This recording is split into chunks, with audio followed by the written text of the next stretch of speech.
ನಮಸ್ತೆ ಕರುನಾಡು. ಈ ವಿಡಿಯೋದಲ್ಲಿ ನಾನಿವತ್ತು ನಮ್ಮನೆ ಹಿಂದೆಗಡೆ ತುಂಬ ಸೊಪ್ಪು ಹುಟ್ಟಿತ್ತು. ಅರವೆ ಸೊಪ್ಪು, ಗೋಣಿ ಸೊಪ್ಪು, ಇದೇ ಥರ ತುಂಬ ಥರ ಸೊಪ್ಪು ಇರೋದ್ರಿಂದ ಆ ಸೊಪ್ಪಲ್ಲಿ ಇವತ್ತು ಗಡ್ಸೊಪ್ಪು ಅಥವಾ ಮಳ್ಸೊಪ್ಪು ಅಂತಾರಲ್ಲ ಅದನ್ನು ಮಾಡೋದು ತೋರಿಸ್ತಾ ಇದ್ದೀನಿ, ಬನ್ನಿ.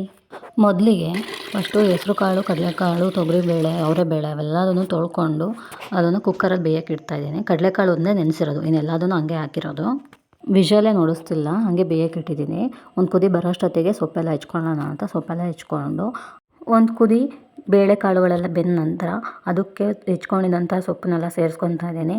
ನಂತರ ಒಂದು 3 ಟೊಮೊಟೊನ ಸಣ್ಣದಾಗಿ ಹೆಚ್ಕೊಂಡು ಹಾಕ್ಕೊಂಡಿದ್ದೀನಿ. ನಂತರ ಒಂದು 3 ಸಣ್ಣ ಈರುಳ್ಳಿನ ಅವನು ಸಹ ಸಣ್ಣದಾಗಿ ಹೆಚ್ಕೊಂಡು, ಜೊತೆಗೆ ಕಾಯಿ ತುರಿ ಎರಡನ್ನೂ ಸಹ ಇದಕ್ಕೆ ಸೇರಿಸ್ಕೊತಾ ಇದ್ದೀನಿ. 2 ನಾಟಿ ಬೆಳ್ಳುಳ್ಳಿನ ಸಿಪ್ಪೆ ತೆಗೆದಲ್ಲ ಹಂಗೆ ಎಸ್ಳು ಮಾತ್ರ ಬಿಡಿಸಿ ಹಾಕಿದ್ದೀನಿ. ಆಮೇಲೆ ಹುಣಸೆಹಣ್ಣು, ತೊಳೆದಿರೋ ಹುಣಸೆಹಣ್ಣು ಸ್ವಲ್ಪ ಹೊತ್ತು ನೆನೆಹಾಕ್ಬಿಟ್ಟು ಅದನ್ನ ಹಂಗೆ ಹಾಕ್ತಾಯಿದ್ದೀನಿ. ನಂತರ ಒಂದು 2 ಸ್ಪೂನು ಖಾರದ ಪುಡಿ, 2 ಸ್ಪೂನ್ ಸಾಂಬಾರು ಪುಡಿ, ರುಚಿಗೆ ತಕ್ಕಷ್ಟು ಉಪ್ಪು. ನಾನಿಲ್ಲಿ ದಪ್ಪುಪ್ಪನ್ನೇ ಬಳಸ್ತಾ ಇದ್ದೀನಿ. ದಪ್ಪುಪ್ಪೇ ಸ್ವಲ್ಪ ಚೆಂದ ಟೇಸ್ಟಿಗೆಲ್ಲದೂ. ನಂತರ ಅದು ಗಟ್ಟಿ ಅನಿಸಿದ್ರೆ ಸ್ವಲ್ಪ ನೀರು ಹಾಕ್ಕೊಂಡು ಸರಿಪಡಿಸ್ಕೊಂಡು ಚೆನ್ನಾಗಿ ಮಿಕ್ಸ್ ಮಾಡಿಕೊಂಡು ಕುಕ್ಕರ್ನ ಮುಚ್ಚಿಡ್ತಾ ಇದ್ದೀನಿ. ಇದಕ್ಕೆ ನಾನು 3 ವಿಷಲ್ ಹೊಡೆಸ್ಕೊತಾ ಇದ್ದೀನಿ, ಯಾಕೆಂದರೆ ಕಾಳು ಎಲ್ಲ ಚೆನ್ನಾಗಿ ಬೇಯಬೇಕಲ್ಲ, ಹಂಗಾಗಿ ಒಂದು 3 ವಿಷಲ್ ಹೊಡೆಸ್ಕೊತಾ ಇದ್ದೀನಿ. 3 ವಿಷಲ್ ಆಗಿ ಅದು ಬೇಯೋಷ್ಟರಲ್ಲಿ ಒಗ್ಗರಣೆಗೆ ಒಂದು ಸ್ವಲ್ಪ ರೆಡಿ ಮಾಡ್ಕೊತಾ ಇದ್ದೀನಿ. ಒಂದು ಈರುಳ್ಳಿ, ಒಂದು 3 ಎಸ್ಳು ಕರ್ಬೇವಿನ ಸೊಪ್ಪನ್ನ ಬಿಡಿಸ್ಕೊಂಡು ಒಗ್ಗರಣೆಗೆ ಅಂತ ರೆಡಿ ಮಾಡ್ಕೊತಾ ಇದ್ದೀನಿ.